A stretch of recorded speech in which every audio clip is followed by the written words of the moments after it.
who is going to talk about the risk stratification in Brugada syndrome. Professor Belasen should wake up.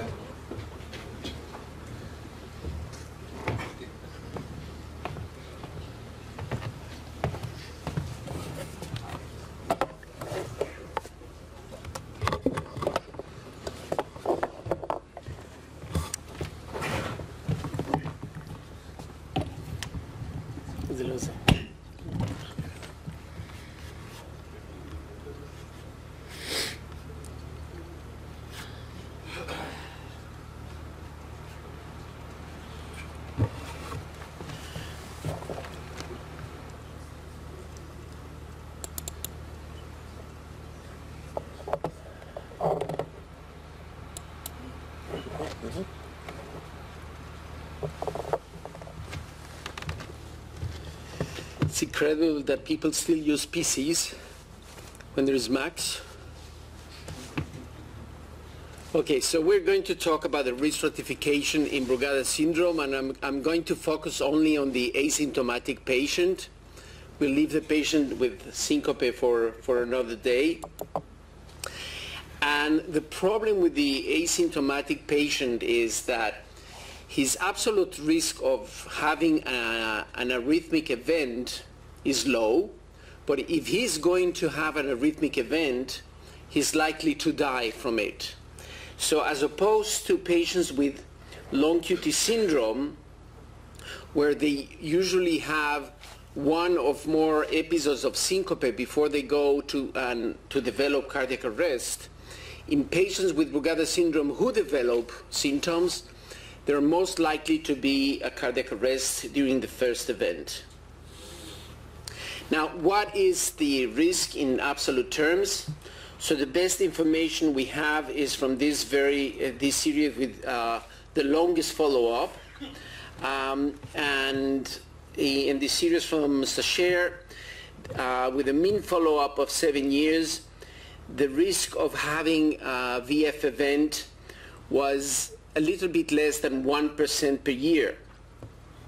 Now, it is important to remember that these are patients with implanted ICDs because there is some data suggesting that this represents the actual risk of dying.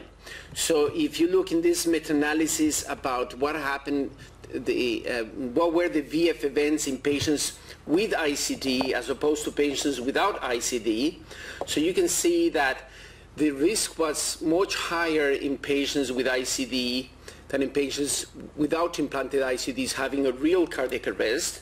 And this is also true in Prelude. In Prelude, the risk of having a VF in asymptomatic patients with Brugada syndrome who had a negative EP study was 20% if they had an implanted ICD, but it was only less than 1% if they didn't have an ICD. So when you look at the arrhythmias recorded by the ICD, they look polymorphic, they look like ventricular fibrillation, so you assume that all these patients would die without the ICD. This is probably not true. So the best thing we can tell our patients with asymptomatic Brugada syndrome when they have a spontaneous type 1 is that the risk of having cardiac arrest is less than 1% per year, and we do not really know less by how much. Now, is this 1% per year high or low risk? Well, it is a matter of perspective. It's like looking at the giraffe from above. It doesn't look that tall. So in this graph I'm showing you, the graph that I showed you before from the study of Sasher, the risk of asymptomatic Brugada syndrome who have inducible VF. And on this graph I'm showing you a graph from the MADE-IT1 population, who are patients with old myocardial infarction, low ejection fraction, and inducible VT. And this gives you an idea of the proportion of the risk in the two very different populations. Now, the other question we can ask is, what is the survival benefit from ICD implantation in asymptomatic? And we can again compare it to the MADE-IT population. In this case, I am showing you the MADE-2 population because it's the only one that presented this type of graph. So this was a randomized study. So here are patients with ICDs, and here are patients without ICD in the MADE-2 population. And this is the difference in mortality, and this is not arrhythmic events, but actual total mortality.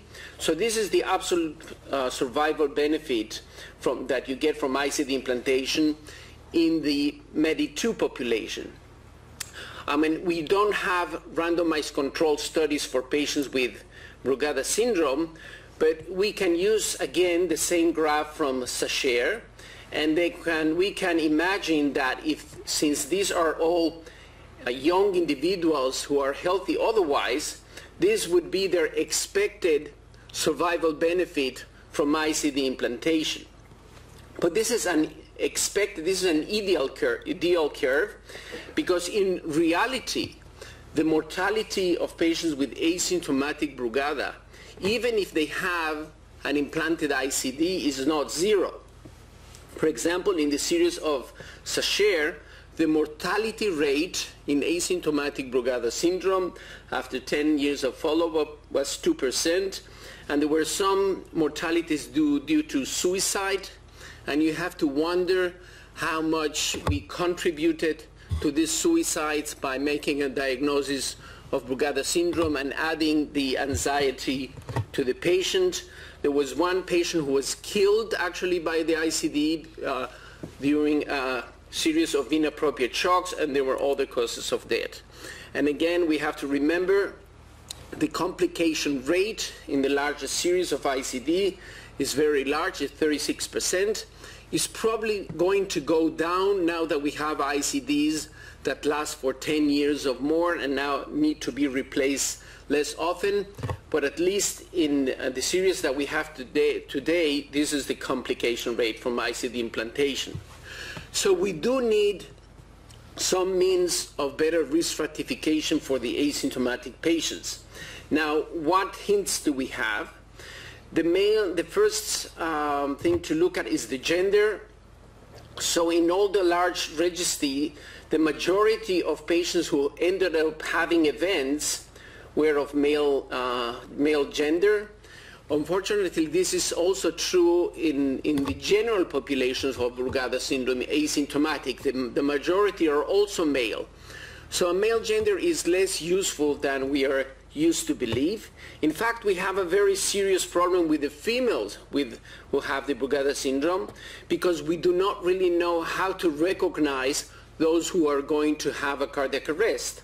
For example, having a spontaneous type 1 is a strong risk factor in males, but in females, only 25% of female patients who ended up having a cardiac arrest had a type 1 pattern. How about age? You all know that Brugada syndrome happens in children, but it's rare. But we also need to focus on the upper limit of the age. This is looking at very large series of patients with Brugada syndrome. So here is their mean age, the standard deviation, and the range. So there is something about being too old to die, and patients who are more than 60 years old when diagnosed are probably left better if they're left alone. It has to be repeated again and again that the risk appears to be decreasing as we learn more. When Brugada first presented the series, it appeared that everybody was about to die, and as we learn more, the absolute risk in continuous series kept on decreasing, and it's much smaller in those who only have the type 1 diagnosed following a flecainide or an Ashmaline test. How about electrocardiographic parameters? QRS fragmentation has been shown in several studies. This is from Prelude. The problem with QRS fragmentation is that the definition of QRS fragmentation changes from study to study. Other electrocardiographic clues is what is called the prominent AVR sign. A prominent R wave in AVR as a sign of conduction delay in the right ventricle. It was originally proposed as a sign of increased risk, but subsequent larger studies show that it has very little value in the long-term prognosis. Having a type 1 electrocardiogram in leads other than V1, V3, like in this case with ST elevation in AVL, is probably important. It is seen in 10% of patients undergoing an Ashmaling test, and it's observed, and it correlates with risk. Again, a type 1 pattern shown in AVR. So some series suggest that this is a bad prognostic sign. One thing that really we should pay attention is to the combination of early repolarization in the peripheral leads and type 1 Brugada in the precordial leads. It is seen in 15% of patients, and increases the risk for ventricular fibrillation fourfold, and it's also a risk marker for arrhythmic storms down the road.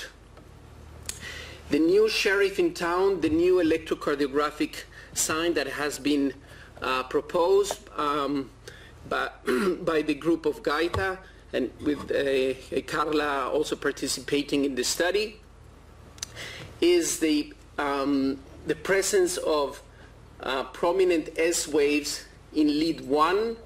That is the bad sign, as opposed to having a type 1 without S waves in lead 1 was shown to be a good prognostic sign. So here are the survival. Doesn't show? It shows. Okay. So here are the survival curves for patients who have spontaneous type 1 when they do not have the prominent S waves in lead 1, as opposed to those who have prominent S waves in lead 1. Now, before you start implanting ICDs to all these patients, I want to call your attention to the pattern of the survival curve, that the two graphs differ very, very early in the study. So there are patients who had a VF a week or so after being diagnosed. So this suggests that there was some selection bias in the patients, because in all the other studies of asymptomatic Brugada syndrome, the survival curve looks more like the red one. There is a very, very slow increase in the number of patients who have events. This type of curve has never been shown before. One risk factor that is important to remember is shown here. This is the only patient that I have implanted an ICD for asymptomatic Brugada during the last 5 years. And he received his ICD because he had short-coupled ventricular extrasystoles in a Holter caused by accident. He did not tolerate quinidine. He had inducible VF. I had to do the study to justify the ICD, but I was happy he was inducible because I don't like these PVCs. And again, 3 months after, later he presented with a storm of ventricular fibrillation. And now that he tested what is an ICD shock, now he tolerates quinidine very well. Now the main question is EP study or no EP study for recertification. So the first question is if the EP study has any value in Brugada syndrome, and I think that this slide suggests that it does have some value, because in all the studies, patients who present with cardiac arrest always have higher inducibility rates than asymptomatic individuals. So there must be some value to the EP study, but that is not the question. The question is the value good enough to allow you risk stratification, to allow you to decide what to do with the patients. It is critical to remember what is the risk of inducing ventricular fibrillation in healthy individuals. Now, this is not a question to answer, easy to answer, because it's not easy to find healthy individuals who are ready to undergo EP study for the purpose of inducing ventricular fibrillation. We don't have enough friaring in the world for that. But there were studies, small studies done many years ago that are summarized here. And these are patients who had ablation of supraventricular tachycardia, and then at the end they did some programmed ventricular stimulation, and you can see that the rate of inducible VF is between 3 and 6%, but between 30 and 40% had inducible non-sustained polymorphic VT, and in all these studies the investigators stopped the protocol of ventricular stimulation when they started seeing that they were inducing polymorphic ventricular arrhythmias, because they did not want to induce VF. So when we say that what is the risk of inducing VF in healthy individuals, we must say it is at least 3 to 6%, and it's probably much higher. We don't know exactly how much. This slide shows you the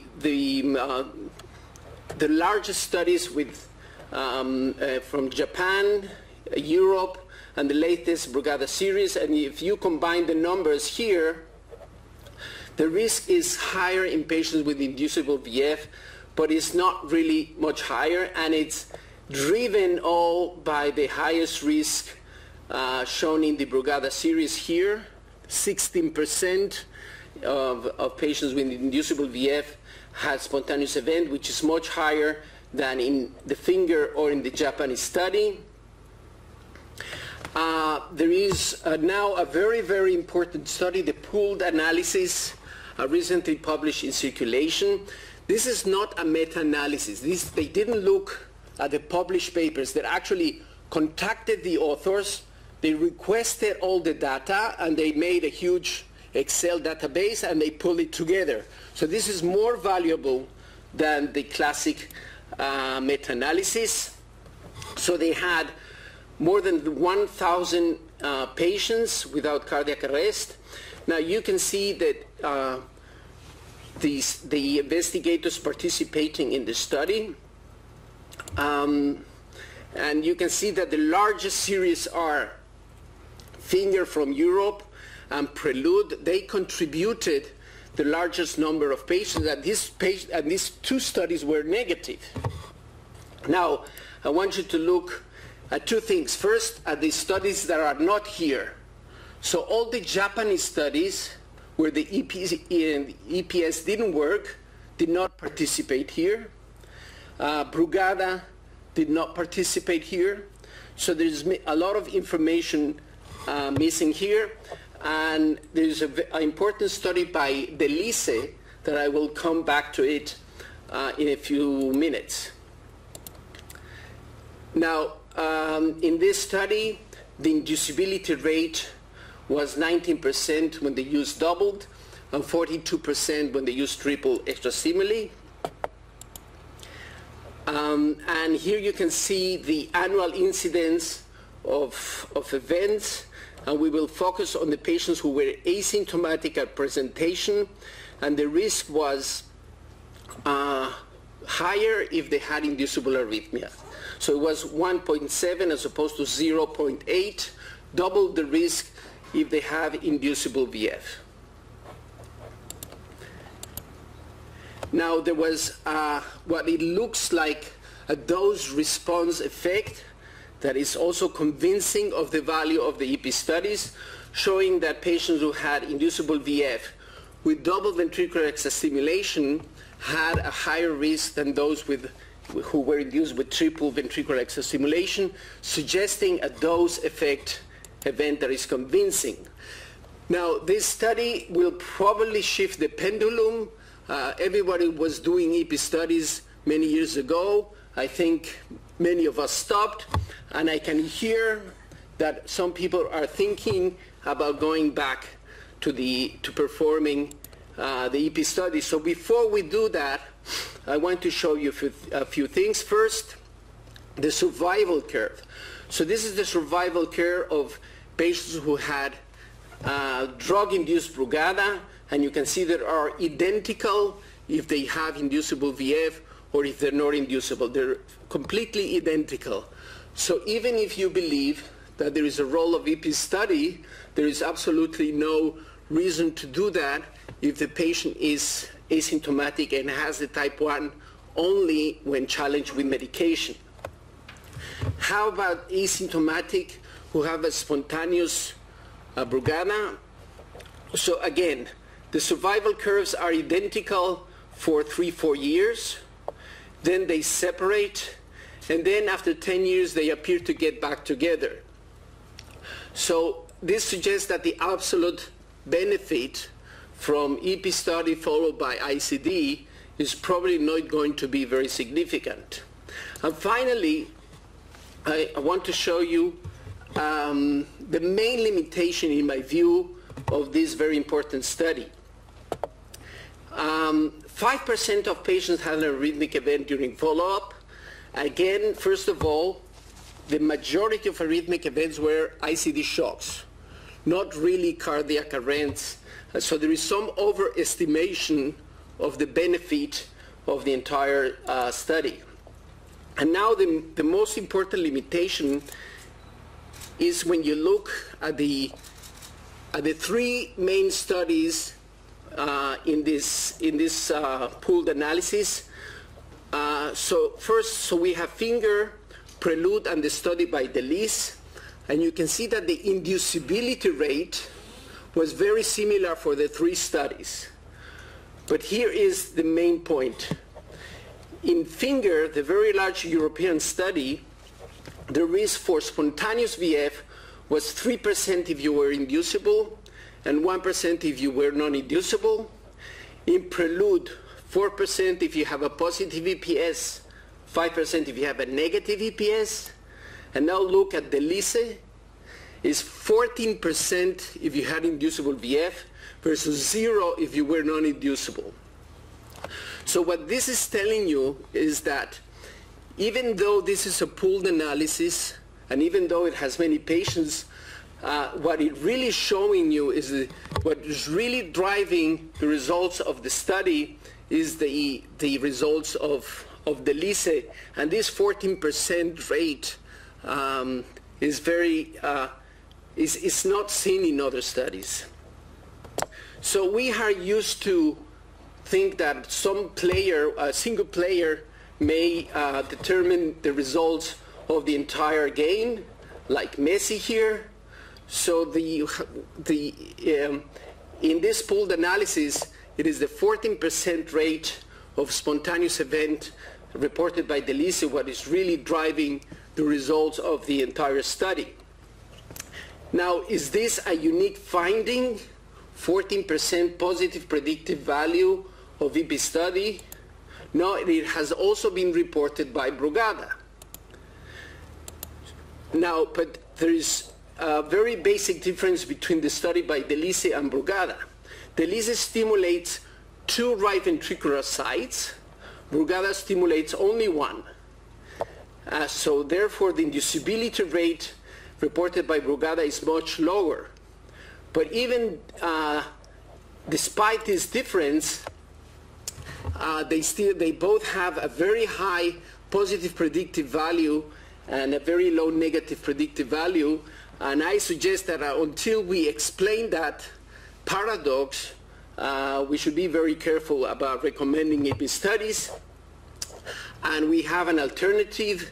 This is what I've been proposing, following the important data pioneered by Professor Belacen on the value of quinidine in Brugada syndrome. My view is that we should treat asymptomatic Brugada syndrome as we treat asymptomatic long QT syndrome, starting with drugs and moving to devices only in the very high-risk patients. So my own recommendation. This is a class 1D indication based on non-expert opinion, is that if the spontaneous type 1 is only during drugs, you should leave the patient alone.